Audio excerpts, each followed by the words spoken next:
Well students, अब तक हमने ये पढ़ा है कि फुल एम्प्लॉयमेंट, अंडर एम्प्लॉयमेंट और ओवर एम्प्लॉयमेंट में, ओवरफुल एम्प्लॉयमेंट में जो इक्विलिब्रियम का लेवल है वो अलग अलग होगा। और इस बार हर बार इक्विलिब्रियम का लेवल डिटरमाइन कौन करेगा? Aggregate demand. हमारे इस एग्जाम्पल में जो एग्रीगेट सप्लाई तो सेम थी, और एग्रीगेट सप्लाई किसके बराबर होती है? वाई के बराबर। यानी नेशनल इनकम में कोई चेंज नहीं हो रहा, एग्रीगेट सप्लाई में कोई चेंज नहीं हो रहा। चेंज किस में हो रहा है? एग्रीगेट डिमांड में।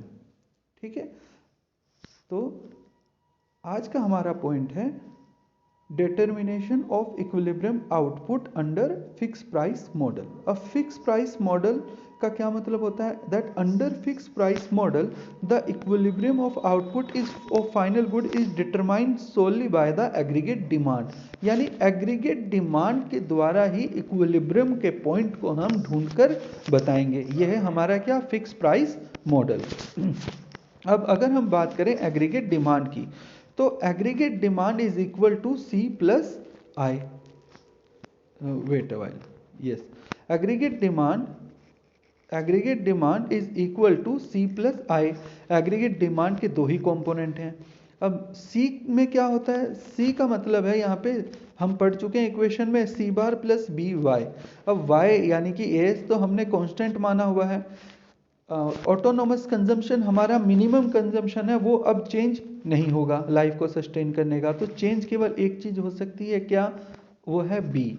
और बी को हम क्या कहते हैं? Marginal propensity to consume.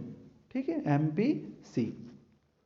या फिर अगर हम आई को चेंज करते हैं, इन्वेस्टमेंट को, वैसे तो हमने इन्वेस्टमेंट को कांस्टेंट मान रखा है, लेकिन अगर हम इन्वेस्टमेंट को चेंज करते हैं तब भी एग्रीगेट डिमांड चेंज हो जाएगी।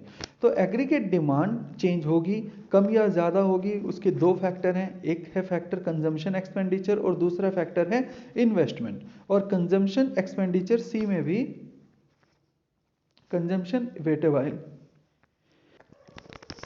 कंजम्पशन एक्सपेंडिचर सी में भी क्या चेंज होगी? केवल चेंज होगी मेरी मार्जिनल प्रोपेंसिटी टू कंज्यूम, या फिर मेरा चेंज होगा इन्वेस्टमेंट। तो आइए अब एक एक करके हम इन दोनों को देखते हैं।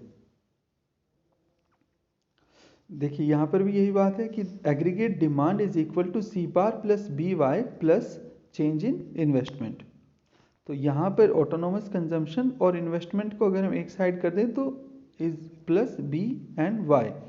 तो यहाँ पे ये जो दो चीज़ है मेरी, ऑटोनोमस कंजम्पशन और ऑटोनोमस इन्वेस्टमेंट, इन दोनों को मैं बोलता हूँ C bar plus I bar is equal to A bar, and A bar simply means autonomous expenditure. और अगर ये दोनों चीज़ ऑटोनोमस एक्सपेंडिचर हैं तो फर्क सिर्फ एक चीज़ से पड़ता है, क्या? Marginal propensity to consume. तो आइए इसमें हम पहला पॉइंट समझते हैं, और पहला पॉइंट है इस थ्योरी के अंदर, और वो है इन्वेस्टमेंट मल्टीप्लायर। तो इन्वेस्टमेंट मल्टीप्लायर हमें ये बता रहा है कि फाइनली इन्वेस्टमेंट के चेंज होने से एग्रीगेट डिमांड में क्या चेंज आएगा, या कितने गुना एग्रीगेट डिमांड बन जाएगी अगर हम इन्वेस्टमेंट में एक चेंज करते हैं। Investment multiplier explains how many times the income increases as a result of an increase in the investment। अगर हम इन्वेस्टमेंट में इंक्रीज करें तो इनकम उस इन्वेस्टमेंट का कितने गुना हो जाएगी, और इसे हम बोलते हैं मल्टीप्लायर। और मल्टीप्लायर यहाँ पे डिनोट किया जाता है के, स्मॉलर के। ठीक है, और K is equal to change in income divided by change in investment. Okay, now multiplier of MPC. Multiplier of MPC एक फैक्ट के ऊपर बेस होता है, that 1% expenditure is another person income.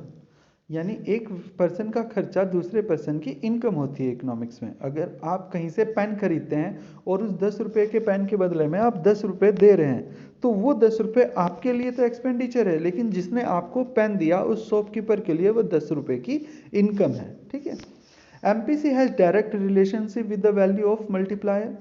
इस चीज को अब हम थोड़ा सा न्यूमेरिकली समझने की कोशिश करते हैं। y is equal to C plus I, change in y is equal to change in c plus change in i। और अगर हम पूरी इक्वेशन को y से डिवाइड कर दें तो यहाँ से आएगा मेरे पास value 1, change in y divided by change in y is called MPC। Change in I divided by change in y, अभी हमने ऊपर पढ़ा था कि k का जो फॉर्मूला होता है वो क्या होता है, change in y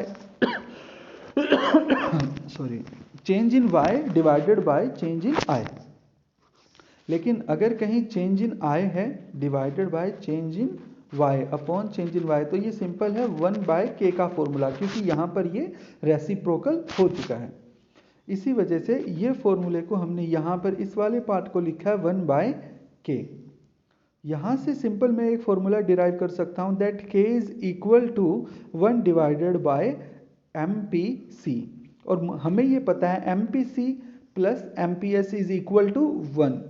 MPC plus MPS is equal to 1, और इस वजह से मैं कह सकता हूँ k का हमारे पास एक और फॉर्मूला है, k is equal to 1 divided by MPS, और k को अभी हमने पीछे पढ़ा था क्या, change in y divided by change in I। तो अब हमारे पास k के 3 फॉर्मूले हैं, ठीक है। और याद रखना MPC is directly related with investment multiplier, MPS is inversely related, जब कोई चीज़ अपोन में जाती है तो वो इन्वर्सली रिलेट हो जाती है, अभी हमने पढ़ा। और यही था बस यहाँ पर, ठीक है।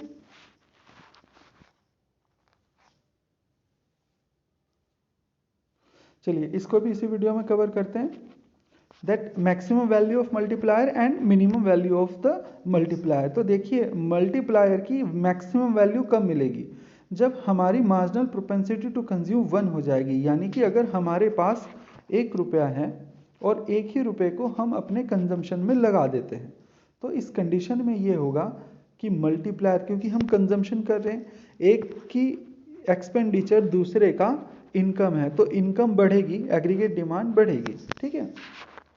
तो हम पूरे के पूरे पैसे जब कंजम्पशन पे लगाएंगे तो k का फॉर्मूला क्या है, 1 डिवाइडेड बाय 1 माइनस MPC, और इसमें अगर हम वैल्यू रखेंगे तो k is equal to 1 divided by 1 minus 1, जो कि आएगा 0, और जब किसी वैल्यू को 0 डिवाइड करता है तो उसका आंसर आता है इन्फिनाइट। तो इससे हम ये समझ सकते हैं कि मल्टीप्लायर जब मैक्सिमम होगा तो मल्टीप्लायर की वैल्यू होगी क्या, इन्फिनाइट। और इसी तरीके से मल्टीप्लायर मिनिमम कब होगा, मिनिमम तब होगा मल्टीप्लायर जब हम अपने इनकम में से कंजम्पशन पर 0 खर्च करेंगे, और जब हम 0 खर्च करेंगे हमारी मार्जिनल प्रोपेंसिटी टू कंज्यूम होगी 0, ठीक है। फॉर्मूले अगर हम पुट करें k को 1 divided by 1 minus MPC that is 0 here, तो हमारे पास आंसर आएगा 1, यानी कि मल्टीप्लायर की मिनिमम वैल्यू होगी कितनी, 1, और मल्टीप्लायर की मैक्सिमम वैल्यू होगी कितनी, इन्फिनाइट, ठीक है।